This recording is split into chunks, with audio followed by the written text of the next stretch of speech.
Okay, so I wanted to start a new art challenge called the 20-50-70 challenge.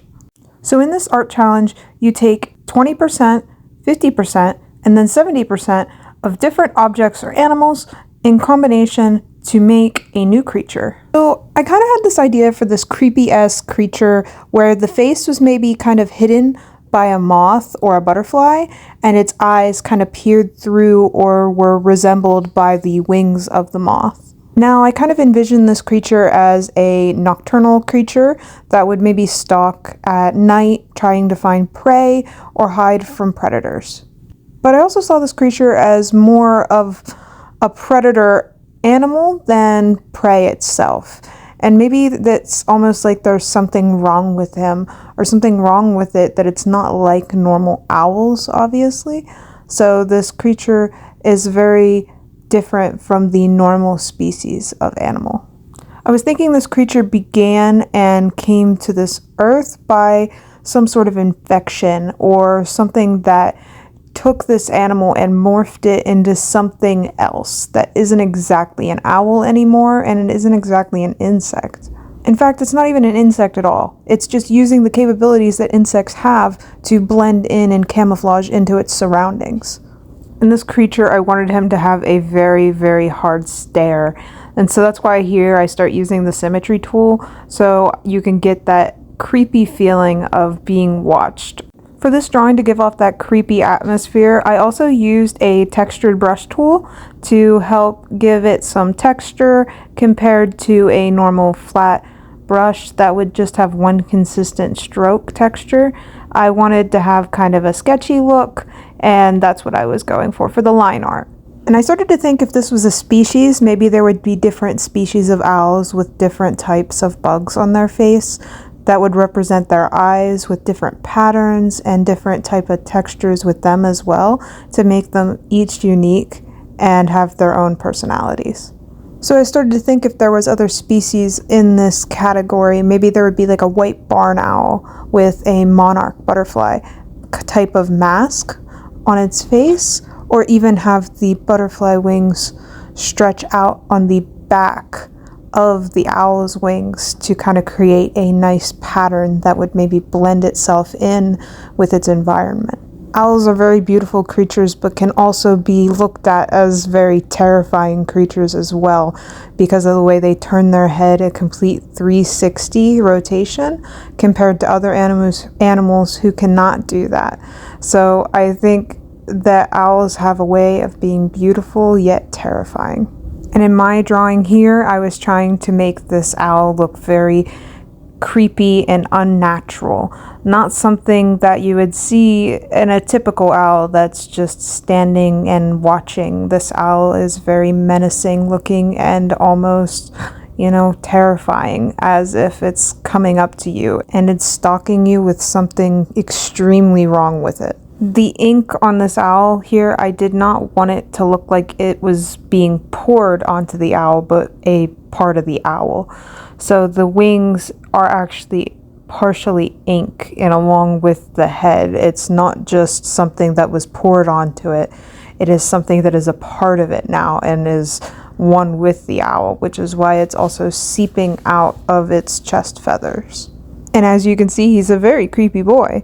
I also want to take a second to thank all of my subscribers. We are up to 10K now, which is really, really exciting, and I really do appreciate you guys watching my videos, and liking and commenting is very encouraging for me to continue to post.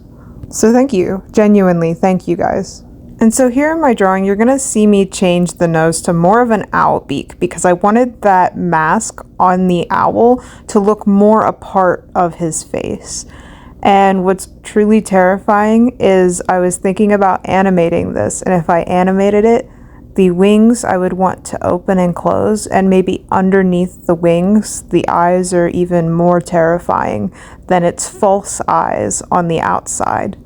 And another idea I kind of had, if this was a species, maybe the insects were the ones that were originally infected, and these insects are looking for hosts of different animals, and when they host upon these animals, their bodies begin to rot in this black ooze, making these creatures turn into what they are now, which is basically a parasite or a host of these insects that are controlling them. I am also not gatekeeping any of this content, so if you want to create your own ink creature or an insect creature inspired by this, please feel free to do so, and please tag me in it because I would love to see what you come up with. This is definitely an interesting concept, and I would love to see more artists create more things. And if you want to participate in the 20/50/70 challenge that I just kind of made up, please also tag me. I want to see your artwork. I want to see what you come up with. It doesn't even need to be the same 3 concepts that I came up with. You can make your own 3 different creatures or objects, and I would love to see them. And as you can see, what I'm working on above now is I am working on the line art. And for the line art, I am basically going over my sketch, and I also made sure to turn off the symmetry roller. And the reason I turned that off is because the ink drips I wanted to be asymmetrical. So I didn't want them to be exact copies of one another, and I wanted them to be different. And you could see that here at one point I do turn that off, so that way the drips are not the same. This is also a good way to keep art that's symmetrical not as boring, because I don't know if you know, but there's a rule of thirds in artwork. When you draw or create something, symmetry is almost considered boring at times. So it's not always as interesting as something drawn at an angle or drawn in thirds, where an object is big in your main focus while you have a smaller object to the right or to the left, and then a third object in the background. This is the rule of thirds that make your artwork more interesting to look at and more appealing. So in an effort to make this more interesting and appealing, I turned that symmetry roller off to make these asymmetrical drips to help with the appearance. And please, if you made it this far into the video, please leave a like, subscribe, leave a comment down below saying I made it this far. That way I know you made it all the way to the 7-minute mark. That would make me really happy to know that somebody is sticking through to the end to watch these videos. If you could also please leave a comment down below letting me know what 3 items I should combine next for the next challenge, that would be great. Thank you.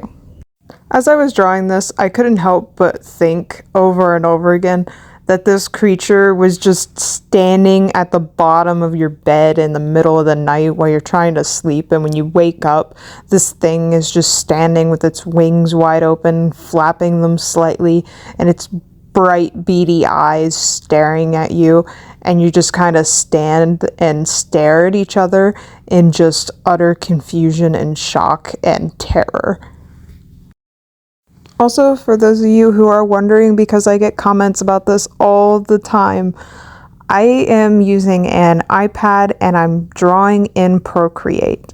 I am not sponsored by either of those, but I like to draw in Procreate because the pencil for the Apple Pen plus the iPad with a paper texture screen protector. It is a very, very nice feeling.